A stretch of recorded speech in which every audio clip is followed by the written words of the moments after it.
Olá, amados, a graça e a paz do nosso Senhor Jesus Cristo esteja sobre a tua vida, amém? Dando continuidade à série de mensagens, já estamos na terceira carta de Deus, ou seja, de Jesus enviado à igreja em Pérgamo. E algumas coisas interessantes nós vamos pontuar no dia de hoje, tá certo? Em primeiro lugar, nós vamos estar lendo o texto base que nós estamos tendo com essa série de mensagens. Amém? Apocalipse capítulo 12, verso 7, que diz o seguinte: quem tem ouvido ouça o que o Espírito diz às igrejas. Amém? Vamos orar antes de qualquer coisa. Eterno Deus, bendito Pai, Senhor Criador dos céus e da terra, Deus que tudo pode, tudo faz, que tudo vê, te pedimos ao Pai perdão de todos os nossos pecados, para que assim nos tornemos dignos, Senhor, de ser o mensageiro da Tua sacrossanta palavra. Amigo Espírito Santo, nos dá direção e discernimento naquilo que Tu queres tratar conosco, em nome de Jesus. Amém. A igreja de Pérgamo era uma comunidade do primeiro século que ficava localizado na Ásia Menor. E a igreja de Pérgamo também ficou conhecida por estar entre as 7 igrejas citadas no Apocalipse que receberam da parte do Senhor Jesus Cristo. Pérgamo, a cidade onde a igreja estava, era a capital da província da Ásia do Império Romano. Isto significa que Pérgamo era uma cidade importante, com grandes edifícios, boa acessibilidade e com economia muito ativa. A cidade ainda contava com a biblioteca bem equipada, templos dedicados a vários deuses do mundo greco-romano. Inclusive ali havia um templo a César. E este era o cenário em que a igreja de Pérgamo estava inserida. E nós também já havíamos falado sobre algumas coisas. Nós vamos continuar falando sobre o trono de Satanás. A igreja de Pérgamo foi elogiada por Cristo por sua fidelidade, mesmo diante da grande oposição e perseguição. A carta diz que a igreja de Pérgamo ficava bem no local onde estava o trono de Satanás. Capítulo 2, verso 13. Pérgamo tinha muitos templos pagãos. Um monumento dedicado a Zeus era referência no mundo. Asclépio, o deus da cura, simbolizado pela figura da serpente, também era altamente cultuado em Pérgamo, ou seja, ali havia um deus chamado Asclépio, simbolizado pela figura de uma serpente. Veja como a idolatria era latente naquele contexto atual. Mas Pérgamo também era um centro de adoração ao imperador naquela época. O imperador romano era louvado e recebia cultos em sua homenagem. Todos os habitantes da cidade eram convidados a proclamar César é o Senhor. Ou seja, César era como um deus também naquele contexto. Tudo isso explica porque ali era o trono de Satanás. Imagina, uma idolatria latente, vários tipos de deuses. Evidentemente, esse ambiente causava sérios problemas aos cristãos em Pérgamo, e eles eram duramente perseguidos ao não aderirem aos festivais religiosos da cidade. Os crentes também eram praticamente excluídos da vida social e econômica da cidade, pois a economia estava muito ligada à religião, ou seja, aqueles que se identificavam como cristãos verdadeiros, que serviram a Deus, eles eram excluídos. Por quê? Porque tinham que estar inseridos no paganismo, ou seja, na idolatria aos deuses que ali existiam, e principalmente a César. Uma vez que eles não participavam disso, eles eram excluídos. Além disso, a gente vai ver que, ao não reconhecer César como um deus, os cristãos se tornavam alvos de uma perigosa repreensão que poderia lhes custar a liberdade e até a vida. A própria carta à igreja de Pérgamo cita um cristão chamado Antipas, que foi martirizado naquela cidade. Apocalipse 2:13. Inclusive, há uma antiga tradição, diz que Antipas foi queimado até morto dentro de um touro de metal. Veja que coisa interessante. E perceba que, contextualizando isso aos dias atuais, não tem muita coisa diferente. Muitos cristãos ao redor do mundo, por não negarem a Cristo, uma vez que eles são confrontados a negarem a Cristo, eles dizem não. Por quê? Porque eles entendem que eles têm que ser fiel até a morte. E isso traz muita conotação aos dias atuais, onde as quais tem aumentado absurdamente a perseguição cristã.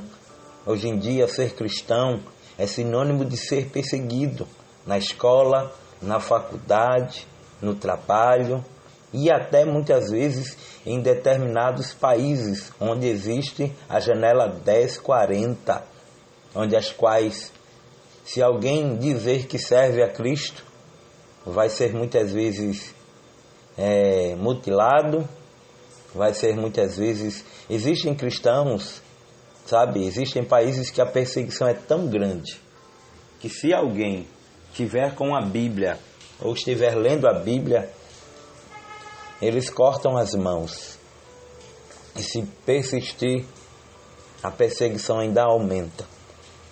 E nós, que hoje habitamos no Brasil, precisamos glorificar a Deus, porque não nos é imposta esta tamanha perseguição por enquanto. Mas a cada dia aumenta. Cada dia nós temos visto, sabe, as coisas se acirrando. E quando o Senhor vai repreender a igreja de Pérgamo, depois de ter elogiado a igreja de Pérgamo por sua fidelidade num cenário de perseguição, o Senhor Jesus repreendeu a mesma igreja por causa dos descuidos com a doutrina e com a disciplina ali chamado, glória a Deus, ali chamado de doutrina de Balaão. Doutrina de Balaão. E ali encontrava-se simpatizantes desta doutrina. O que seria a doutrina de Balaão, pastor? Nos dias do Antigo Testamento, Balaão foi alguém que arquitetou um plano para conduzir Israel à imoralidade e à desobediência. Isso está escrito em Números 22:25, quando ali Balaque oferece riquezas para que ele amaldiçoe. E observa-se que ele era o profeta do momento, que uma vez que ele amaldiçoasse, o povo, sabe, não teria mais êxito. Mas Deus, ele sempre intervém no meio dessas situações para nos mostrar quem de fato ele é e da maneira que ele age.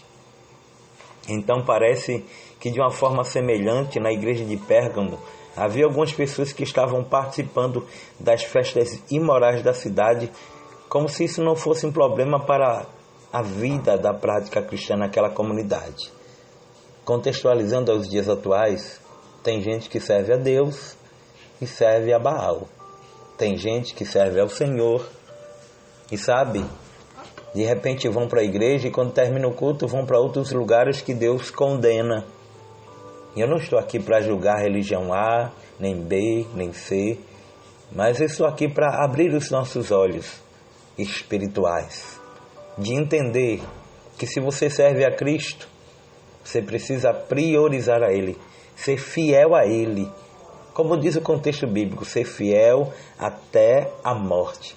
Tem pessoas que servem a Deus, mas de repente se acordam de manhã e vão ali, sabe, olhar o horóscopo, olhar isso, olhar aquilo.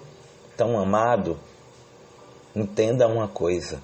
Servir a Cristo é renunciar, é tomar a cruz, carregar a cruz e honrar a Cristo. Que atitude nós estamos tomando? Talvez essas pessoas pensassem que poderiam frequentar os festivais pagãos com os seus cultos aos ídolos daquele tempo, desde que tivessem dentro de si a certeza de que um ídolo não significava nada. No final, essas pessoas propagavam a doutrina dos nicolaítas, que basicamente eram pessoas comprometidas com o mundo. Quem eram os nicolaítas?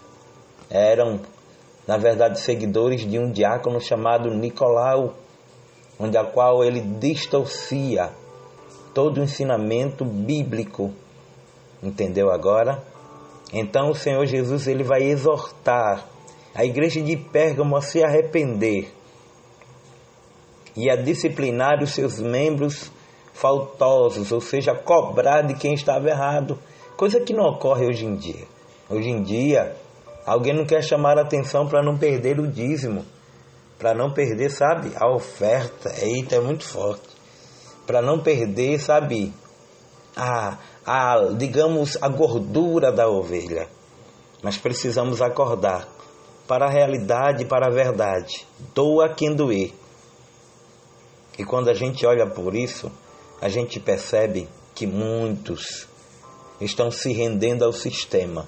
Estão cada dia mais se afastando-se da vontade de Cristo, o dono da igreja.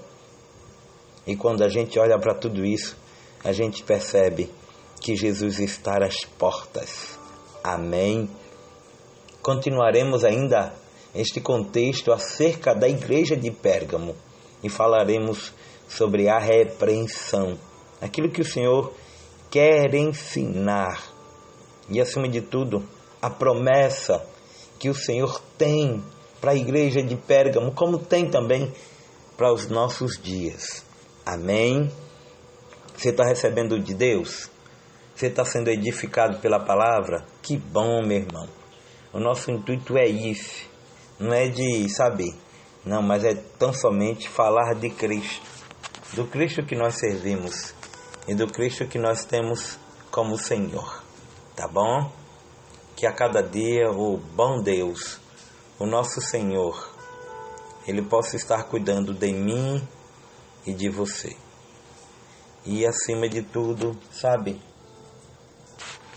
fazendo valer a nossa chamada. Deixa eu estar mandando aqui um abraço muito especial para a irmã Francesa, ou irmã Isa, de lá, glória a Deus, de Ladário, que hoje completa mais uma primavera. Parabéns, em nome de Jesus. Parabéns, parabéns e parabéns. Parabéns também para todos aqueles que hoje completam mais uma primavera. Deixa eu estar mandando também um abraço muito especial para a irmã Sônia Aguiar, que ontem completara mais uma primavera, a mesma de Salvador, precisamente do Senhor do Bonfim, do local. Amém? Parabéns também, glória a Deus. Para você que hoje está completando mais uma primavera, que o Santo Espírito abençoe tua vida e que você receba o maior presente, aquele que o céu tem preparado para você. Tá bom? Que Deus te abençoe. E se você pode, por favor, se inscreve no nosso canal Bíblia na Mão, Palavra no Fogão no YouTube. Deixa o teu like, teu joinha. Temos notado que muitos pararam de interagir lá. Então nos ajuda, por favor, para que o YouTube reconheça e indique esta mensagem e tantas outras para muitos que ainda precisam ouvir a verdade que provém da palavra do Senhor. Tá bom? Que Deus te abençoe. Parabéns para todos. Deixa para a meditação. Salmos 90:12. Ensina-nos a contar os nossos dias de tal maneira que alcancemos corações sábios. Um abraço. Que Deus te abençoe. A paz do Senhor. E até a próxima mensagem, dando continuidade à igreja de Pérgamo, em nome de Jesus. Oh, glória!